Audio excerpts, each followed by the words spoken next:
Okay, this time I'm back with video. So this version of the responsive menu, we're going to resolve that major problem where you actually do have on the smaller displays, you have the menu showing permanently, which isn't really a good idea. So what we need to do is to hide that when we're on a smaller device and then only reveal it when we click on something.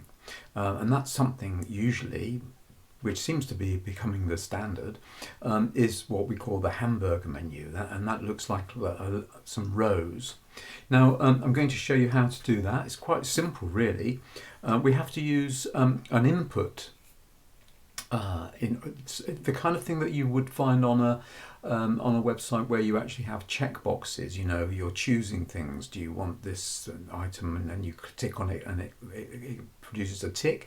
You tick off of it, and it becomes empty. That's an input device which toggles on and off depending on when you click it, and we use that to control the revealing of the menu. So the first thing we have to do then is to add something to our HTML. So I'm going to go into the HTML, and then within the navigation bar, so in this area here before the unordered list, what we need to do then is to add something in here. We add in this input that I'm telling you about. So let me actually just select that and paste that in here so that you don't have to again watch me typing it in. So you can see we've got an input, which is the type of checkbox. That's the type. I mean, inputs in HTML can be all sorts of things like text boxes to type into, buttons and various things like that. But we're actually just making a checkbox, but we are then, of course, turning off the appearance of a checkbox.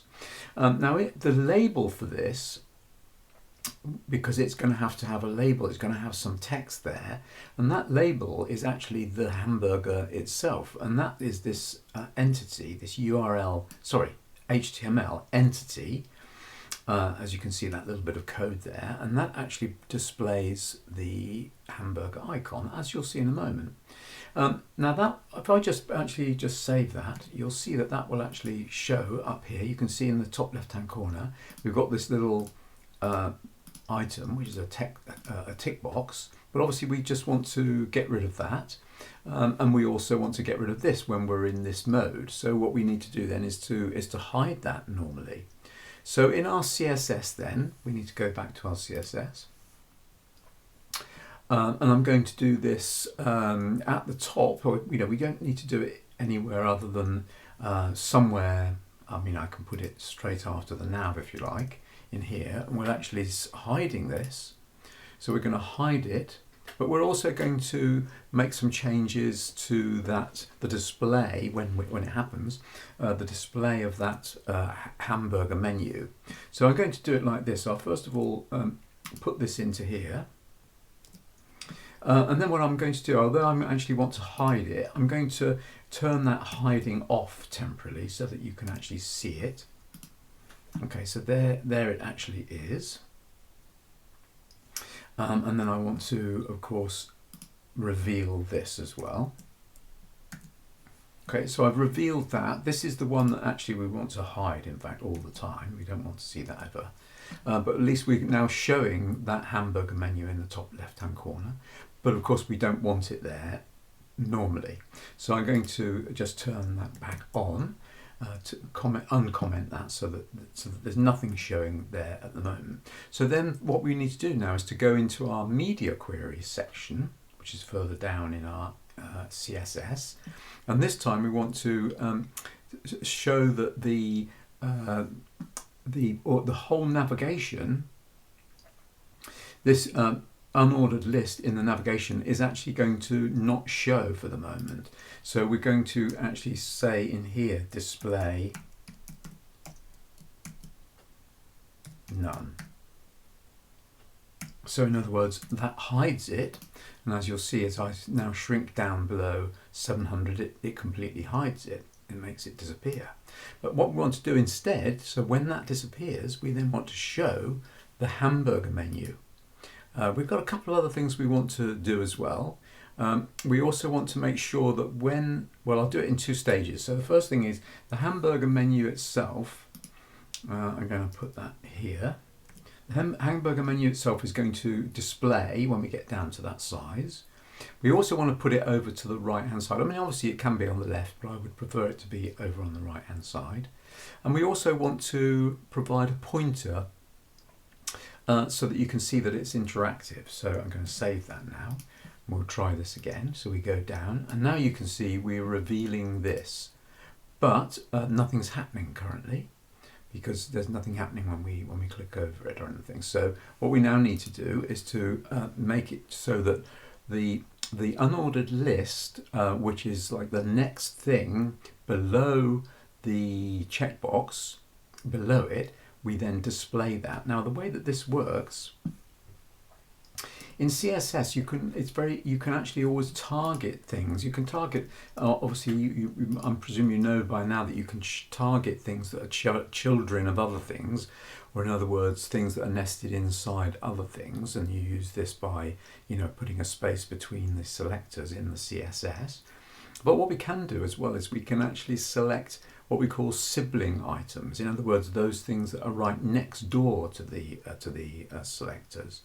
So, for example, what we've actually got, and if I go back to my HTML here, we've got this checkbox here, this hamburger checkbox with a class name of hamburger, and then the next thing below it, in other words, on the same level, the next thing, a sibling, in other words, on the same level, is this unordered list. That's the next thing, and that currently is hidden. As you can see, that's hidden over here in my web browser. What we need to do is we need to reveal it. And the way that we do that in our CSS, if we go back here, under our media queries, we need to target that as a sibling of this input device. So here is our input, which is a checkbox. And what we're saying is, when it's checked, in other words, when we've clicked on it, we then go to the sibling, which we use that little tilde. It's called a tilde. I'll actually put a comment in. I'll write that comment in here as well, just so that it makes it clear. So the tilde, which is that little, like this, the tilde, you can find it on your keyboard. It's usually above the, to the left of the letter Z on a QWERTY keyboard. What you're actually saying is the next item, in other words, the sibling item, the item that's right next door, we want to actually now display this. So we're saying display block. And if I now save this, you'll see that this should now work. So if we're looking at this on a smaller device,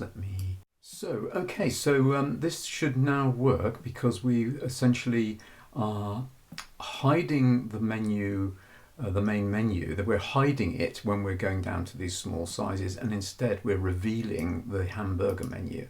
So that's what happens, as you can see, and then when we click over that menu, it then brings that up onto the screen and we can interact with it as normal. So that means that whenever we have these items, they're not going to be hiding everything all of the time. So you're going to basically have it like this. We may want to push that down to below the menu, its item, or the bar at the top. We may want to push that down, but at the moment I don't think that really matters too much. The main idea is that we've now got the basic principle of it. So when we're looking at this on this size, then we can use the menu, as you can see. When we go down to a smaller size, in other words, mobile device, now there's just something not quite right there, because I think I think what's happening is it actually doesn't, it depends on how we leave it. So if we leave it like this and then we go back up to that size, when we go back down to that size, it continues to be revealed. So what we have to do then is to make sure that that's unchecked when we're on the larger size of screen. And that really is it, because you can't, if that is remaining on the screen like this, so if I go down to my simulating my small device by going like this, you can see that this is revealed because that was the last state. Now the only way that we can actually resolve that would be with some JavaScript or something to actually uncheck the input box, because you can't uncheck the input box with CSS only. So it's a usability issue, I guess, because when we're doing this, the only thing is that we would tend to be then navigating by clicking any of these items, and that will of course take us away from this, and then it would normally disappear anyway. But it is true that if we now go back to this display, then obviously it is going to be there again. But that's only really an artificial situation, because we're really normally we're only testing it on two different width of devices, whereas you are only going to be looking at it on one device. You're looking at it on a larger screen, or you're looking at it on a mobile. So in a way, the situation doesn't really exist when we're actually looking at two different devices. That's just for us as we're developing it. So that really I would say that that's as good as we're going to get. So that's the HTML, the CSS, to use for something that's responsive, a menu that's at the top of the screen, with using a responsive system, using an input box which then toggles it on and off.